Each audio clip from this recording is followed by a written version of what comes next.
بسم اللہ الرحمن الرحیم۔ السلام علیکم دوستو، امید کرتا ہوں آپ سب لوگ ٹھیک ہوں گے، خیر و عافیت سے ہوں گے۔ پیارے دوستو، آج میں آپ کو حضور اکرم صلی اللہ علیہ وسلم کی چند حدیث مبارک بتاؤں گا۔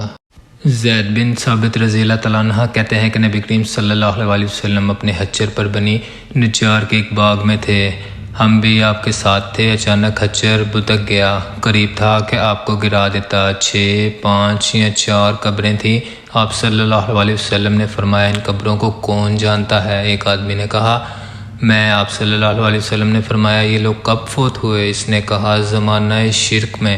آپ صلی اللہ علیہ وسلم نے فرمایا، یہ امت اپنی قبروں میں آزمائی جائے گی، اگر مجھے اس بات کا خدشہ نہ ہو تاکہ تم اپنے مردے دفن نہ کرو گے تو میں اللہ تعالیٰ سے دعا کرتا ہوں کہ تمہیں بھی وہ عذاب قبر سنائے جو میں سن رہا ہوں۔ زید نے کہا، پھر آپ صلی اللہ علیہ وسلم ہماری طرف متوجہ ہو گئے اور کہنے لگے، آگ کے عذاب سے اللہ کی پناہ مانگو۔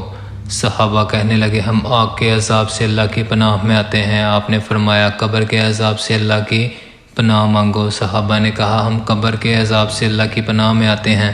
آپ نے فرمایا، ظاہری اور باطنی فتنوں سے اللہ کی پناہ مانگو۔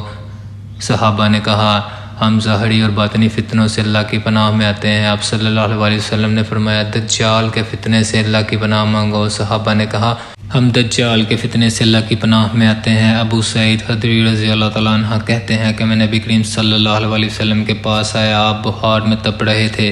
میں نے اپنا ہاتھ آپ پر رکھا تو لحاف کے اوپر سے بخار کی حرارت محسوس کی۔ میں نے کہا، اے اللہ کے رسول، یہ کتنا شدید ہے؟ آپ صلی اللہ علیہ وسلم نے فرمایا، ہمیں تکلیف بھی دگنی دی جاتی ہے اور اجر بھی دگنا دیا جاتا ہے۔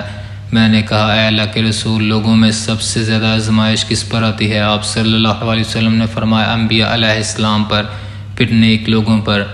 کسی کو محتاجی میں آزمایا جاتا ہے، حتیٰ کہ اس کے پاس صرف وہ چادر بچتی ہے جو اسے ڈھانپتی ہے، اور وہ آزمائش میں اتنا خوش ہوتا ہے جتنا تم میں سے کوئی بھی شخص خوشحالی میں مصور ہوتا ہو۔ اللہ تعالیٰ ہم سب کو ان پیاری احادیث پر عمل کرنے کی توفیق عطا فرمائے۔